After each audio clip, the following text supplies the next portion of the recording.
Shalom, salam podcast M116 Mazmur pasal 1 ayat 1 sampai ke 6 yang menjadi dasar podcast kita untuk hidup semakin baik, semakin benar di hadapan Tuhan.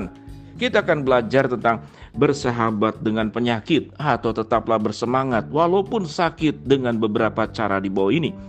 Tidak ada manusia di dunia ini yang menginginkan sakit ya. Sakit adalah kondisi tubuh yang paling ingin dihindari seseorang. Semua orang pasti ingin lebih sehat, selalu tampil bugar, bukan? Akan tetapi ada kalanya tubuh mengalami gangguan kesehatan sehingga kita tidak bisa mengerjakan aktivitas rutin seperti biasa. Saat sakit berkepanjangan mendera, terkadang rasa putus asa pun menghampiri.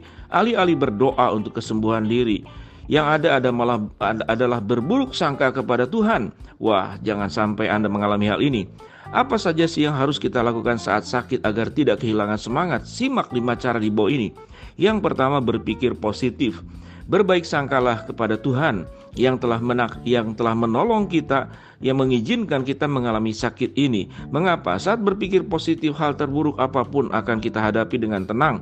Yakinlah bahwa semua penyakit ada obatnya, sesudah kesulitan pasti ada kemudahan. Dengan sakit kita akan merasakan nikmatnya sehat. Dengan sakit pula kita akan lebih menghargai hal-hal kecil yang kita anggap biasa. Mungkin saat sehat kita dapat berjalan dengan mudah menuju kamar mandi tanpa kesulitan. Sedangkan saat sakit mendera, jangankan ke kamar mandi, bergerak di tempat tidur saja itu sulit. Tentu Anda akan lebih menghargai setiap usaha yang dilakukan ataupun bantuan seseorang. Untuk pergi ke kamar mandi, jadi ada hikmatnya. Kita petik kondisi tubuh kita sebagai tanda kasih sayang yang datang dari Tuhan. Maka selalu berpikir positiflah pada saat terjadi kepada diri setiap kita masing-masing, termasuk saat sakit. Kedua, jangan sering mengeluh.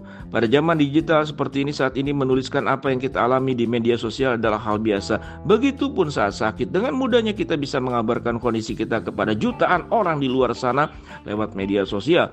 Media sosial memang membantu untuk menyampaikan informasi secara cepat sehingga kondisi kita bisa diketahui kerabat yang berdomisili di tempat jauh. Akan tetapi seringkali media sosial menjadi ajang curhat dan tempat berkeluh kesah yang tidak tepat. Kita mungkin akan menemukan motivasi dari para pengguna yang lain, tetapi tidak jarang malah menimbulkan keresahan akibat dari komentar seseorang yang tidak bertanggung jawab pada media sosial. Alhasil, bukan solusi yang didapatkan, hanya masalah baru yang menambah beban pikiran. Untuk itu, usahakan jangan terlalu sering mengeluhkan sakit yang Anda alami, apalagi di media sosial. Cukup keluhkan pada dokter dan orang-orang terdekat yang solutif mendukung kesembuhan. Jika kita terlalu sering mengeluh, keluarga maupun orang yang merawat kita pun perlahan-lahan juga akan merasa jengah. Berikut, lakukan kegiatan yang positif. Apakah hobi kita? Membaca, menulis, atau membuat kerajinan tangan? Mungkin saat sakit, tubuh tidak bisa melakukan aktivitas seperti biasa.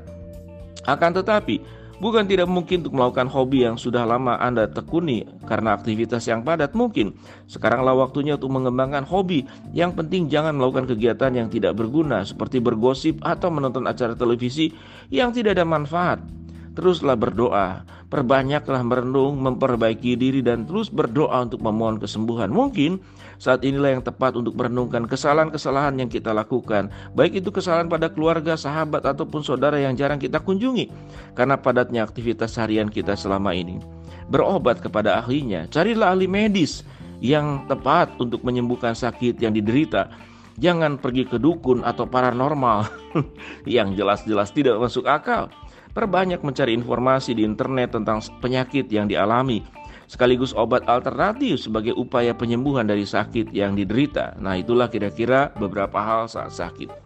Semoga sahabat podcast M116 kita memiliki hikmat, bijaksana, hidup dengan baik dan benar, tidak hanya di saat sehat, termasuk juga di saat sakit.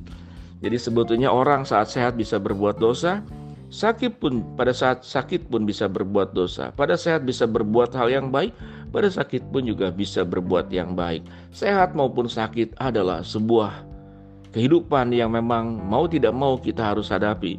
Untuk mengurangi sakit, hiduplah dengan baik, makanlah dengan baik, aturlah semua kehidupan juga dengan cara baik, sehingga hidup kita bisa baik-baik saja. Tapi kalau di luar kebatasan kita, karena manusia bukan Tuhan, manusia punya keterbatasan, bisa sakit, bisa lemah, bisa mengalami musibah, bisa mengalami masalah. Mari kita mendekatkan diri kepada Tuhan, mengoreksi diri, sehingga tidak hanya ingin badan yang sehat, tapi pikiran kita makin sehat, perasaan kita makin sehat, kemudian karakter kita pun juga makin sehat, kehidupan kita pun makin sehat, makin benar, makin baik, makin dekat dengan Tuhan, makin memperbaiki diri, dan itulah yang akan jauh lebih berharga dalam hidup ini. Tetap bersahabat dengan penyakit bukan berarti merawat penyakitnya, tetapi bersahabat dengan masalah yang harus dihadapi dan harus dilewati dengan pertolongan Tuhan. Shalom, salam podcast M116.